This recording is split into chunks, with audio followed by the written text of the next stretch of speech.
Hi everyone, it's time again for Franken Game Jam.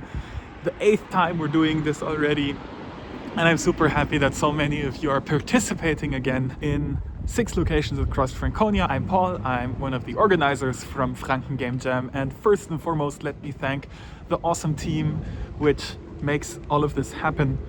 There's Sophie and Max from Dino Forge who did the social media. There's Karina who did the t-shirt and also sticker design. Simon and Tanya, as always, helping with various tasks across the organization, such as maintaining the website. And then of course a bunch of people managing all of the locations in Bamberg, Bayreuth, Coburg, Nürnberg, Hof and Würzburg. Once again, the list of people is probably too long to thank all of them, but let me just thank one person per location as every year. So in Bamberg, Lagarde 1, thank you very much, Lena. In Bayreuth at the Game Innovation Lab, I want to thank Laura. In Hof at the Einstein 1, thank you very much, Andy. In Würzburg at JMU Würzburg, thank you very much, Max. In Nürnberg, thank you very much to Sebastian. And in Coburg, thank you very much to Alisa. Without you and your continued support, Franken Game Jam would not be possible in this scope, and I'm really happy that we managed to jam all across Franconia every year. So additionally, we will be trying to connect the locations together. This is always a very special and important thing, in my opinion, for Franken Game Jam. So use the Discord server. I will show you a QR code right now, and this QR code you can scan to join the Discord server. You can head to the Franken Game Jam channel and join and exchange ideas and maybe even find teams cross-location.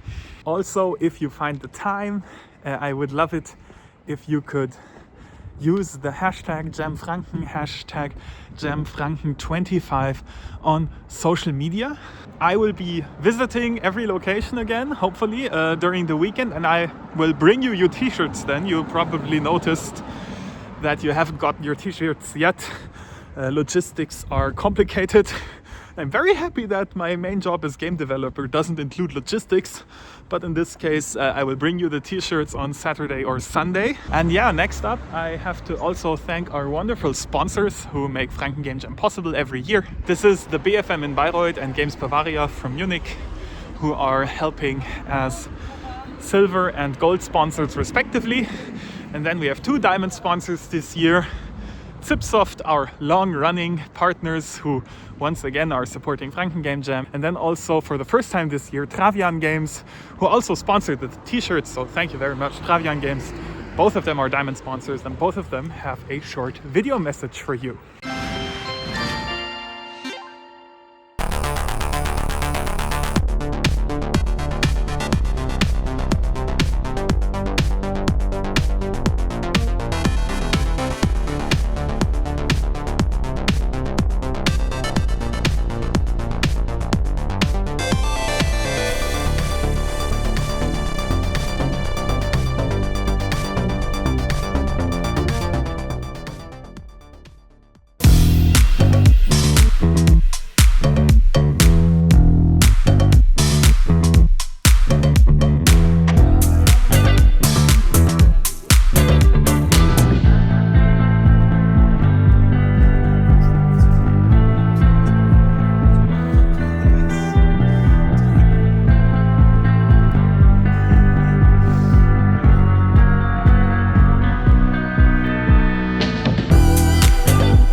Thank you very much for that, Zipsoft and Travian Games. Finally, I also want to thank Games Bavaria Munich and especially Nicolas for helping by being the entity which hosts Franken Game Jam officially. You know, you need an account and accounting to do all of the stuff. So we're very happy that the Bavarian Game Developers Association Games Bavaria Munich is supporting Franken Game Jam. I think also a good example that the name maybe isn't 100% fitting, since they are also doing, for example, this event in Franconia. And with that, I think all of the intro has been said. I'm super happy that we are so many people jamming all across Franconia again this weekend, and I hope you have a lot of fun. Now I hand it off to our keynote speaker, one of the German, I would say, games industry legends, Andreas Suika, who will share the theme and his experience of game dev on a boat.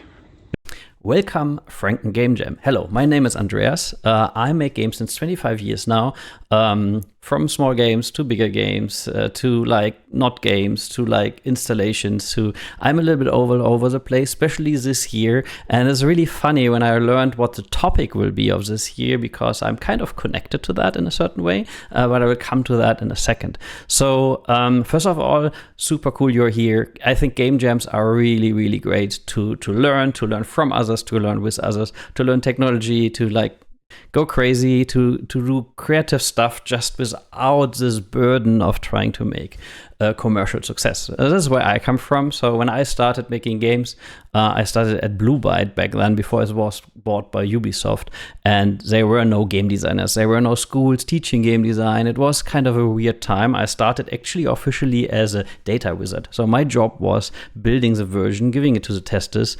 So getting the data from the artists, getting the code, building the code. So all that kind of stuff that's kind of more automated nowadays.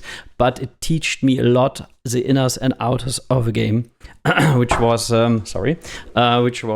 pretty helpful to become someone like responsible for game design. Because I mean, what is it? What is game design? It's like, I don't know. It's like someone making up the rules, but also not. And like, but when I see it from the perspective where I came from, there's code, and there's art, and there's data, and the game designers kind of are responsible for the data. So I was really lucky starting with that part, like the really like I had to do stuff like, in the code it was called woodcutter, but the artists named all their finds lumberjack. So a lot of my job at the beginning were really boring, renaming files. So I wrote scripts for that. And then next step was like understanding how it gets into the engine, what is driving what, and then suddenly doing balancing things, and then suddenly also doing like level design and stuff. So I was really lucky growing from there into this role of becoming responsible for games. But on the downside, I started with commercial games. So for me, it took like 10 years to even realize, you can also make games just like for creative expression. So I'm still using game jams to like trying to forget about all that. Does it work on the market? Who will buy it? Who's the target audience? Whatever. Get rid of all of that and just do something for fun.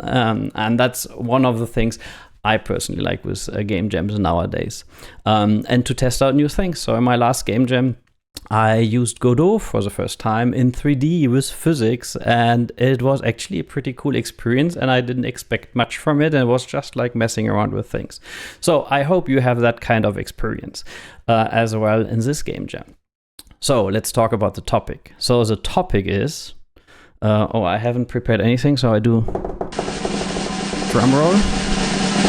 Everything is connected. I love that topic. As I said at the beginning, it's a topic that is kind of the theme of my year. So everything connected, what does it mean? It can mean everything, can mean nothing. I will make a concrete example because I really would like to share a little bit of the experience I had.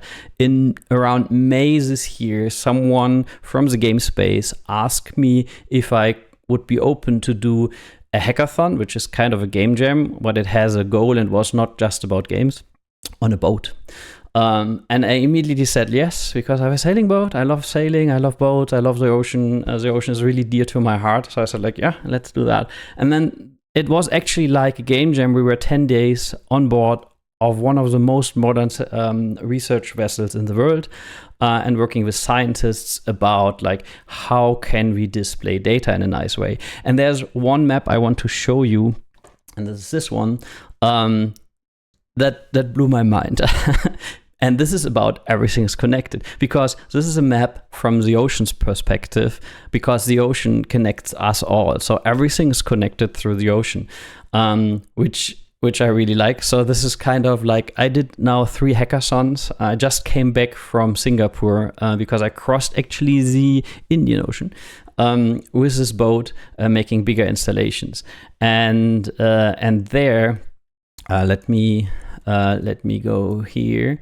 So this is just a little bit of an outlook of what this looks like. So we were a group of technologists, game designers, people from movie business, and scientists. We were lucky enough to have some of the missions happening. It was just like small stuff. So here was testing the subs. But we were working on small installation, and it was like a game jam. We had only a certain amount of time. It was not like 3 days or 2 days. It was a little bit longer. But anyhow, we had a goal. We had an idea. We ideated on the idea. And in our case, it was even physical. So we built a little robot arm that's operating, or a little controller, custom controller that's operating a robot arm. And this is the reason we do this, because it sparks joy in people. This is Olaf, the ROV pilot. So he is actually driving one of those robots. And he was so happy with what we did because he could show his work. So I'm just saying, like, there's so much around this kind of game jam ideation, and I hope this everything connected is like, it sparks ideas in you that goes beyond what the term means. So for that reason, I brought up the ocean. So think about what is connected. What does it mean for you? I think the best experience, the best game jams, the best games I ever made had always a spark of something very personal. So it's really cool to if you can bring this to the table. So yeah, that's a topic. And I learned there are modifiers. So I have to tell you a little bit about the modifiers. So I have to read them because there are quite a lot. So the first modifier is a game design one, and it's called springs.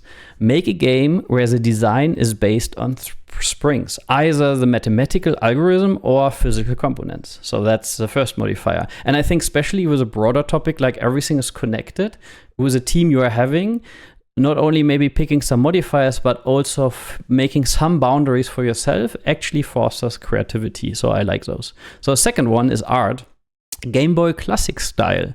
Make a game that only uses 4 colors.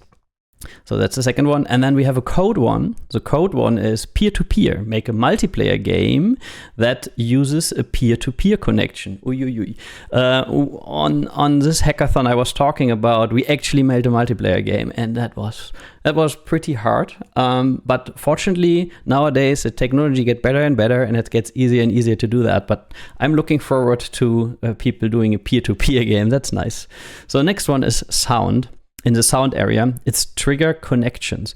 Connect some in-game logic to element in your music. For example, the reverb on the snare drum to the character's jump. Okay, that's an interesting one. I think sound is sometimes a little bit underused in games, or it's an afterthought. But the really good games that have a really emotional connection using sound a lot and implementing it very early or making it even one primary thing, I think it's a very good idea. So then we have the narrative one, and that's called a what? And it's about having a plot twist at the end of your game. And then we have another nice one. It's in the accessibility area. It's about making an effort. So go to gameaccessibilityguidelines.com and pick one of the basic ones of the website and implement that into your game. That's a nice one. And I think it's a really good practice to try that, because again, when us working on games, who have like, especially someone like me, middle-aged white man, to think a little bit about what other people have for restrictions and work with those and making this game accessible to a broader audience, I think this is a very good exercise, not only for games, but also for your mental state. So, and then we have 2 sponsors ones. One sponsored one from Zipsoft is building up. Make a game where you build a town, city, or more. Okay, that will be an interesting challenging with everything is connected. On the other hand, if you think SimCity, everything is kind of connected. And then the last one, but not least, is also a sponsored one from Travian Games. It's about together but apart, elements of the game that are connected but separated in secondary way. For example, lever opens a faraway door, a long-distance relationship, a chain of dominos that triggers some event when the last stone falls. That are the modifiers. So I hope you have fun. This is the main thing to do here. Have fun, enjoy yourself, enjoy working with some colleagues and make something that make people shine. Thanks a lot and good start.